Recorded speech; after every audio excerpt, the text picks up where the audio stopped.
Let's improve English. समय सारे जख्म भर देता है, इसे इंग्लिश में कैसे कहेंगे? इसी तरह की कुछ बातों की इंग्लिश सीखने के लिए, अपने इंग्लिश को इम्प्रूव करने के लिए इस वीडियो को एंड तक जरूर देखना। ओके फ्रेंड्स, शुरू करते हैं। तो इस सेंटेंस को हम इंग्लिश में कह सकते हैं, टाइम हील्स ऑल वुंड्स। सो हील का मतलब होता है ठीक कर देना, एंड वुंड्स का मतलब घाव, जख्म। Time heals all wounds. मैं आज ही जाऊंगा, चाहे जो हो, मैंने तो ठान लिया है। I will go today no matter what. I'll go today no matter what. When you say no matter what, that means you don't care what happens. You will do what you have decided to do. मैं तुमसे हमेशा प्यार करूंगा, किसी चीज की परवाह किए बिना, यानी चाहे जो हो। I will always love you no matter what. I'll always love you no matter what. No matter what. इसका मतलब चाहे जो हो, किसी भी चीज की परवाह किए बिना। आपके सारे गम भुलाने में मैं आपकी मदद करूंगा। I will help you wash away all your sorrows. So wash away का मतलब होता है, ये एक phrasal verb है जिसका मतलब if your emotion washes away, that means it disappears, it fades away. So I will help you wash away, यानी मैं आपकी हेल्प करूंगा wash away करने में all your sorrows, आपके सारे गमों को, आपके सारे दुखों को। यहाँ पर हेल्प एक पॉजिटिव वर्ब की तरह काम कर रहा है और यू के बाद आप चाहें तो टू भी लगा सकते हैं। वॉश अवे के और एग्जांपल्स देखिए। पानी मार के कचरा साफ कर दो, बोलते हैं ना, पानी मार दो, यहाँ पे सारा कचरा साफ कर दो। Wash this dirt away, wash this dirt away. So dirt मतलब कचरा, सो वॉश इट अवे, यानी उसे धो डालो, उसे साफ कर दो पानी मार के। वॉश अवे का मतलब इस तरह भी हो सकता है, बाढ़ पुल को बहा के ले गई। जैसे बाढ़ आई, पानी की बहुत ज्यादा प्रेशर आया पानी का, पुल को बहा के ले गया बाढ़ का पानी। The bridge was washed away by the flood. The bridge was washed away. Passive है ये, क्योंकि किसने वॉश अवे किया उसको? फ्लड ने। The bridge was washed away by the flood. मैंने एक चीख सुनी जिससे मेरे हाथ पैर ठंडे पड़ गए। इसका मतलब होता है कि मैं बहुत भयभीत हो गया, मैं डर गया बहुत। I heard a scream which made my blood run cold. If something makes your blood run cold, that means it terrifies you. It frightens you very much and you are extremely frightened. So I heard a scream, मैंने एक scream सुनी, which made my blood run cold. यहाँ पर made भी causative verb है, उसी video में आपको मिल जाएगा। फिल्म के उस सीन से तो मैं बहुत डर गया। That scene of the film made my blood run cold. बहुत ज्यादा मैं डर गया, तो इंग्लिश में इस फ्रेज का मतलब होता है बहुत ज्यादा जब डर जाते हैं तब इसको हम बोल सकते हैं। That scene of the film made my blood run cold. ऐसा मत करना, नहीं तो उसका दिल टूट जाएगा।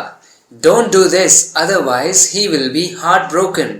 Heartbroken is used as an adjective. So in this sentence it is an adjective. So don't do this, ऐसा मत करो, otherwise नहीं तो he will be heartbroken, यानी heartbroken हो जाएगा वो। देखिए, he will be broken hearted. Heartbroken को आप broken hearted भी बोल सकते हैं। उसने झट से वो लेटर ड्रॉर में डाल दिया। कभी कभी ऐसा होता है ना कि जल्दबाजी में कुछ भी ठूस देते हैं, कहीं पर भी जल्दबाजी में कुछ डाल देना, तो उसके लिए एक वर्ड होता है, he quickly shoved the letter into the drawer. He quickly shoved. So he shoved the letter into the drawer. यानी ड्रॉर में उसने ठूस दिया, एकदम फटाफट से डाल दिया। If you put something somewhere carelessly, that means you shove it there. तुमने मुझे धक्का क्यों दिया? तो shove का मतलब धकेलना होता है। Why did you push me या फिर why did you shove me? So push का मतलब या shove का मतलब होता है धक्का देना, धकेल देना। तो यहाँ पर उसने किसको shove किया? लेटर को, यानी लेटर को धकेल दिया, बोलते ना घुसेड़ दिया ड्रॉर में जल्दी से, तो shove कर दिया। तो इस सेंस में भी हम बोल सकते हैं, Why did you shove me? तुमने मुझे धक्का क्यों दिया? हिंदी में तो शव होता है, शव का मतलब डेड बॉडी होता है, लेकिन इंग्लिश वाला शव यानी कुछ धकेल देना, कुछ जबरदस्ती, केयरलेसली। जैसे उसने सब कुछ बेड के नीचे ठूस दिया। He shoved everything under the bed. He shoved it, he put it there carelessly and hurriedly.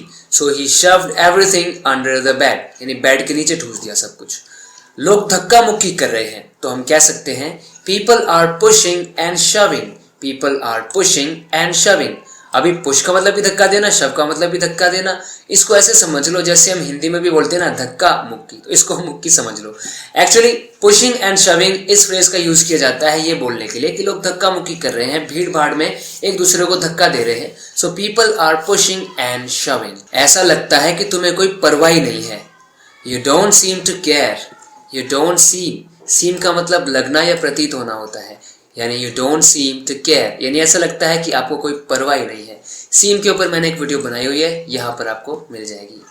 वो सोने का नाटक कर रही है। She is pretending to be asleep, यानी asleep होने का ये एक एडजेक्टिव होता है जिसका मतलब होता है सोया हुआ होना। So she is pretending to be asleep. I have covered this word many times in my videos because this is very useful. जब तक मैं नहीं कहता तब तक यहाँ से हिलना नहीं। हम किसी को ऐसे बताते हैं तो इंग्लिश में कह सकते हैं Don't budge from here until I ask you to. Until I ask you to. Budge का मतलब होता है to move slightly, यानी कि थोड़ा सा भी मत हिलना यहाँ से। From here यहाँ से। Until I ask you to. यहाँ पर आप एक चीज समझिए, until के बाद हमें not नहीं लगाना है। हिंदी में हम कहते हैं जब तक मैं नहीं कहता, until I don't से नहीं, until I ask you to. ask का मतलब पूछना भी होता है, लेकिन ask का मतलब किसी से कुछ कहना भी होता है करने के लिए, यानी until I ask you to, यानी जब तक मैं आपसे नहीं कहता ना तब तक आप नहीं हिलना यहाँ से। मैं उससे झूठ बोलने का खतरा मोल नहीं ले सकता भाई, मैं तो उससे सच ही बोलूंगा। I can't take the risk of lying to her. I can't take the risk, यानी मैं रिस्क नहीं ले सकता of what? Of lying to her, यानी उससे झूठ बोलने का रिस्क नहीं ले सकता। So इस take the risk of का आप यूज कर सकते हैं अलग अलग सेंटेंसेस बनाने में। जैसे मैं उससे लड़ने का रिस्क नहीं ले सकता, I can't take the risk of fighting with him. या फिर मैं उससे चीट करने का रिस्क नहीं ले सकता, I can't take the risk of cheating him. तो इस तरह से आप इस फ्रेज का यूज कर सकते हैं। कल के बारे में कौन जानता है? कौन जानता है कल क्या होगा? Who knows about tomorrow? Who knows about tomorrow? मैं इस जगह का चप्पा चप्पा जानता हूँ। हम इस बात पर एम्फसाइज करना चाहते हैं ना कि मैं तो एक एक कोना जानता हूँ। I know every nook and corner of this place. I know every nook and corner of this place. When you say this, that means you are waqif. That means you are aware of every corner of some place. That means you are very well aware of some place. किसी जगह का चप्पा चप्पा जानना। So I know every nook and corner of this place. Friends, that's it for this video. If you want to keep improving your English like this, make sure to subscribe to this channel. Okay friends, मिलते हैं next video lesson में. Till then, take care and bye bye.